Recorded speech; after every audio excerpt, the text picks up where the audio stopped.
Salam damai sejahtera di dalam nama Tuhan Yesus Kristus. Firman Tuhan yang kita baca, kita dengarkan, dan kita renungkan bersama dari surat 1 Yohanes pasal 3 ayat 21 sampai dengan ayat 24. Demikianlah firman Tuhan. Saudara-saudara yang terkasih, jikalau hati kita tidak menunduk kita mempunyai keberanian untuk mendekati Allah.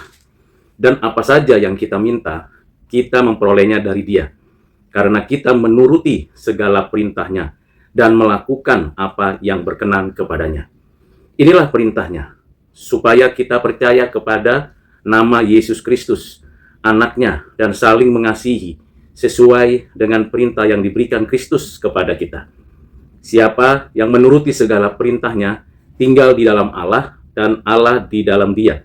Dengan inilah kita ketahui bahwa Allah tinggal di dalam kita, yaitu dengan roh yang telah Ia karuniakan kepada kita. Berbahagialah kita yang menyimpan, mengerti, dan melakukan firman Tuhan setiap hari. Saudara yang kekasih di dalam Kristus, dari 4 ayat yang kita baca itu, kita mengerti beberapa hal pembelajaran untuk pengenalan kita akan Allah, pengenalan kita akan diri kita, dan bagaimana kita memiliki sikap dan tindakan iman di dalam keseharian kita. Hal yang pertama adalah kita datang kepada Allah.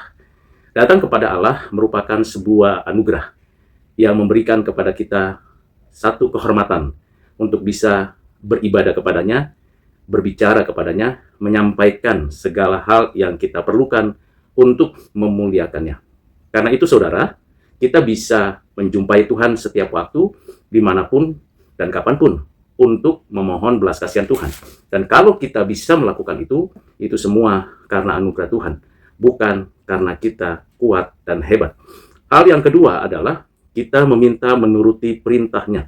Ini hal yang penting untuk kita perhatikan. Menuruti perintah Tuhan, yaitu kita percaya kepada Tuhan Yesus, dan kita menghidupi kepercayaan kita dengan menaatinya, menaati perintahnya, mengasihi sesama orang Kristen, dan menjadi berkat bagi banyak orang, bagi segala bangsa. Dengan kita percaya dan melakukan perintah Tuhan Yesus, maka di sanalah kita berada di dalam Allah. Jadi kesatuan kita di dalam Allah adalah kesatuan di dalam dan melalui Tuhan Yesus Kristus. Karena di luar Tuhan Yesus Kristus, saya dan saudara tidak memiliki kesatuan dengan Allah. Dan kalau kita memiliki kesatuan dengan Allah, maka kita mengalami hidup yang ditransformasi oleh Roh Kudus.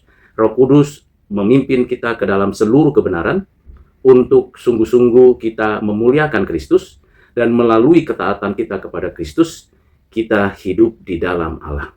Itulah sebabnya kita bersyukur karena Roh Tuhan yang dikaruniakan, dan dikaruniakan itu untuk kita menikmati hubungan dekat dengan Allah di dalam Kristus. Hal yang berikutnya yang perlu kita renungkan dan pelajari adalah menuruti segala perintah yang diberikan Tuhan kepada kita. Ini merupakan ujian seumur hidup, sekaligus sebagai teladan hidup dalam kehidupan kita, baik di sekitaran kita maupun di dalam masa-masa kita menjalani hidup ini, baik di rumah, dalam perjalanan, di tempat kita berkarya, di dalam pelayanan di gereja, maupun di mana saja. Kita sungguh-sungguh dengan hati yang tulus, dengan kekuatan dari Roh Kudus, menuruti segala perintahnya. Tidak ada satupun perintah yang diabaikan. Memang tidak mudah, karena kita bisa jatuh, bisa kembali bangun. Kita dalam proses hidup menuruti perintah Tuhan. Semakin kita menaati Tuhan, semakin kita memiliki hubungan dekat dengan Tuhan. Dan semakin kita memiliki hidup yang dekat dengan Tuhan, berada di dalam kekuatan dari Roh Tuhan, maka kita semakin serupa dengan Kristus. Ini hal yang perlu kita renungkan. Kita taat secara aktif, dan kita menaati firman dan kehendak Tuhan secara pasif. Dengan demikian, kita sungguh-sungguh memiliki kesatuan dengan Allah.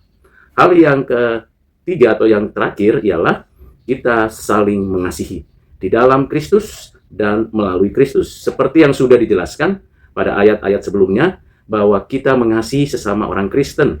Kasih yang dinyatakan, kasih yang sejati, kasih yang benar, kasih yang adil, kasih yang suci. Kita tidak kompromi dengan kegelapan, dengan keinginan duniawi, atau dengan pemikiran anti-Kristus. Kita mengasihi sesama di dalam Kristus. Yang dimaksud dengan sesama adalah orang-orang Kristen. Dan kita juga mengasihi sesama manusia. Yang dimaksud adalah orang-orang yang belum Kristen dengan menjadi berkat bagi mereka. Dengan pengertian itu, kita mendapatkan satu jati diri yang baru yang berbeda dengan orang-orang dunia. Marilah saudara yang kekasih di dalam Kristus, kita sungguh-sungguh tinggal di dalam Allah dan Allah di dalam kita.